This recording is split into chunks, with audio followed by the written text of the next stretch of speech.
আসসালামু আলাইকুম প্রিয় বন্ধুরা, কি অবস্থা? আপনারা সবাই কেমন আছেন? তো আলহামদুলিল্লাহ ভালো আছি আমি, আবার একদিকে ভালো নাই। এই জন্যই যে আপনাদের মাঝে আমি ভিডিও দিতে পারতেছি না বা লাইভে আসতে পারতেছি না বা কোনো প্রকারে অ্যাক্টিভ থাকতে আমি পারতেছি না, কারণ আমার আম্মু অসুস্থ। তার জন্য সবাই মন থেকে একটু দোয়া করবেন। সে ক্যান্সার রোগে আক্রান্ত। তো আজ 3 দিন হলো তার অপারেশন হয়েছে, তো সেই জায়গায় একটু দৌড়াদৌড়ি করতে হয়। তাকে নিয়ে ব্যস্ততা আর হচ্ছে মানে তার পিছনে থাকতে থাকতে এখন আমি বর্তমান অবস্থায় এখন আমি অসুস্থ আছি। তো আমার জন্য দোয়া করবেন যাতে আমি তার সেবা করে যেতে পারি আর সেও যাতে দ্রুত সুস্থ হতে পারে। তো এই কারণে কিন্তু আসলে আপনাদের মাঝে আমি উপস্থিত হতে পারতেছি না। আসলে অনেকে অনেক কিছু মনে করতেছেন বা আমি কোথায় হারিয়ে গেলাম বা চলে গেলাম, আসলে কোথাও যাই নাই। কারণ আজকে আমি বাসায় আসছি, কারণ বাসায় আসার পর গোসল টোসল করে বাচ্চাদেরকে দেখে আবার চলে যাই হাসপাতালে। তো আমি এখনও কিন্তু চলে যাব, আবার রাত্রে ওইখানে থাকবো, আবার আস্তে আস্তে দুপুরের পর হয়তো বা মানে ভাগ্যটা হচ্ছে এরকম, যদি কেউ না থাকে সব কিছু কিন্তু একাই করতে হয়। কারণ আসলে আমাদের কেউ নাই থাকার মতো বা একটু করার মতো।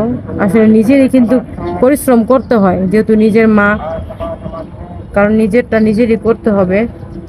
তো এই একা মানে পরিশ্রমটা করতে গিয়ে বা রাত জেগে তাকেই করতে গিয়ে মানে আমি অসুস্থ হয়ে পড়ছি। কারণ রাতটা কেন জাগতে হয়, তার একটা বড় অপারেশন,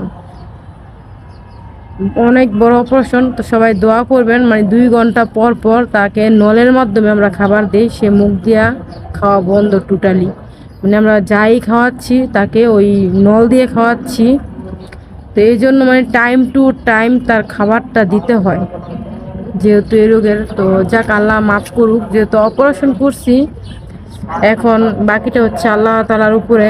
কারণ এত বড় একটা সে রোগে ভুগতেছে, তারও খুব কষ্ট হচ্ছে। তা আসলে কষ্ট হলেও কিছু করার নাই, কারণ সবই হচ্ছে আল্লাহ পাকের ইচ্ছা। কারণ আল্লাহ যাকে বেশি ভালোবাসে তাকে হয়তো একটু ভালোবেসে রোগ দেয়। তবু আলহামদুলিল্লাহ, সবাই দোয়া করবেন যাতে সে দ্রুত সুস্থ হয়, আবার সে আগের মতো সুস্থ হয়ে বাসায় ফিরে আসতে পারে। তবে আগের মতো সুস্থ হয়ে বাসায় ফিরে আসবে ঠিক আছে, কিন্তু আগের মতো তার হাঁটা চলা বা আমরা যখন এখন কথা বলতেছি যেভাবে, সেভাবে কথাটা বলতে পারবে না সে। কারণ তার জিহ্বার মধ্যে ক্যান্সার হয়েছিল, ওই জিহ্বা মানে কাটা গেছে অর্ধেক। তারপর গলার মধ্যে যে ছড়াইছে, এই মনে করেন গলাটা পুরা তার কাটা, মানে স্টেল করা।